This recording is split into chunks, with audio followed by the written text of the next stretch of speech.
The opposite of a wimpy woman is Johnny Erickson Tata, who would give her right arm to be with you. 41 years in a wheelchair, and prays, oh, thank you for this wheelchair. By tasting hell in this life, I have been driven to think seriously about what faces me in the next. This paralysis is my greatest mercy. The opposite of a wimpy woman is Susie. 4 years ago, her husband, 59, was taken. Then a month later, she found she had breast cancer. And then her mom died. And then a miracle happened. She wrote to me, now I see that I have been crying for the wrong kind of help. I now see that my worst suffering is my sin of self-centeredness and self-pity. I know that with His grace, His loving kindness, and His merciful help, my thoughts can be reformed and my life conformed to be more like His Son. Wimpy theology makes wimpy women. That's my assumption as I begin this message.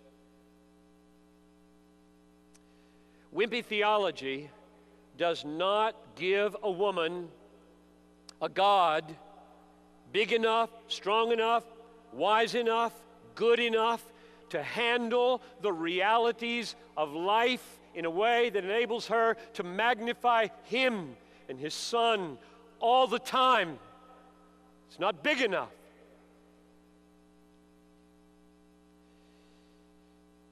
Wimpy theology is plagued by woman-centeredness, or as we usually call it, man-centeredness.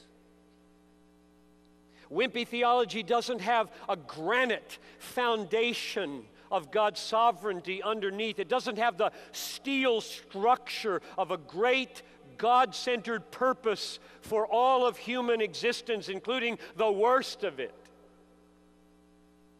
So, I turn to my main point, the ultimate meaning of true womanhood.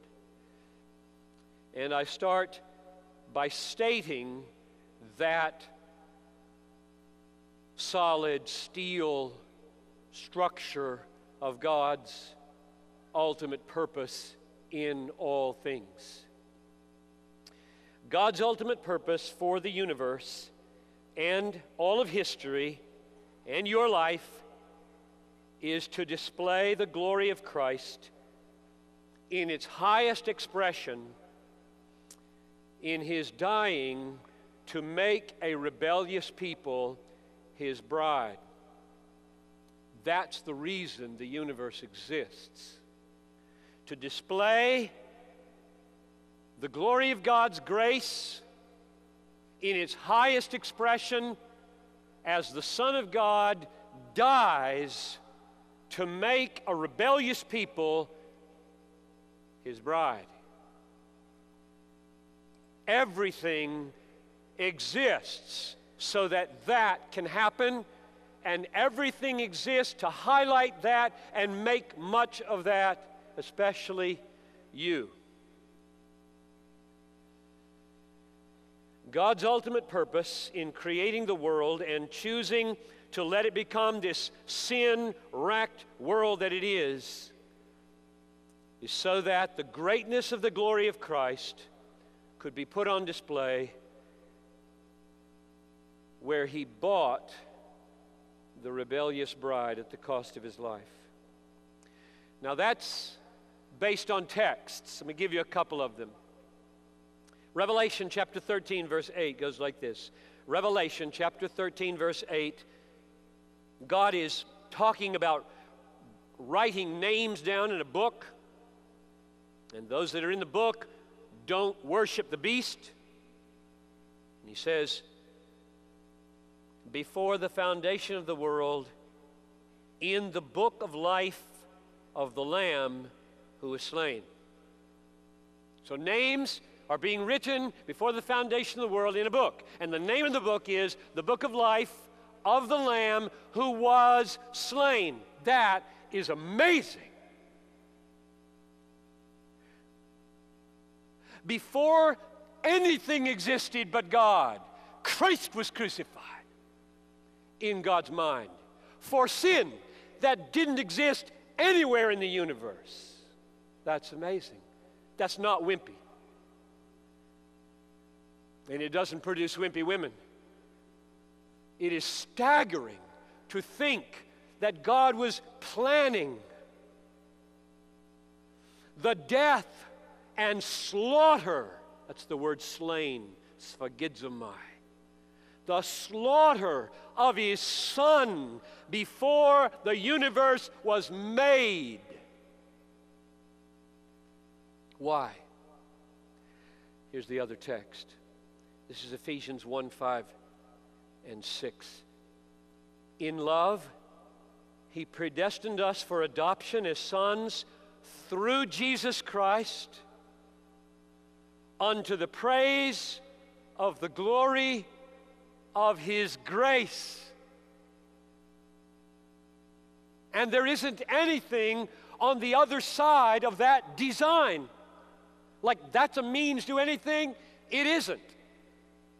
When you arrive at the praise of the glory of the grace of God, you're home. That's it. There isn't anything beyond that. That is what the universe was made to do, to be. And God was planning it such that the apex, the climax, the supreme expression of that grace would be the Son's purchase at the cost of his life of his wife, you and me.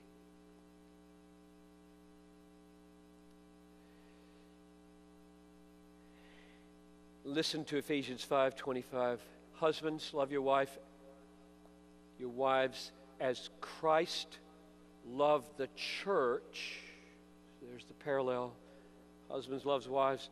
Christ loved church, his wife, as Christ loved the church and gave himself up for her, that he might sanctify her, that he might present the church to himself in splendor, without spot or wrinkle or any such thing, that she might be holy and without blemish. So, putting those three texts together, Revelations 13:8, Ephesians 1:5 and 6, Ephesians 5:25 to 27, I draw the conclusion: the ultimate purpose of all things is the praise of the glory of the grace of God supremely manifest on Calvary when the Son of God laid his life down to purchase and purify his wife out of an absolutely hell-bent rebellious people. That was the apex, and that's why God created the world. And that's why he created you. Now the question is, what does all that mean for true womanhood? It's not wimpy to say that God created the universe and governs all things to magnify his own grace in the slaughter of his Son for an undeserving people, that people might become his everlastingly happy bride. That's not wimpy. That's steel. That's granite. There's a place to stand when everything around your soul gives way.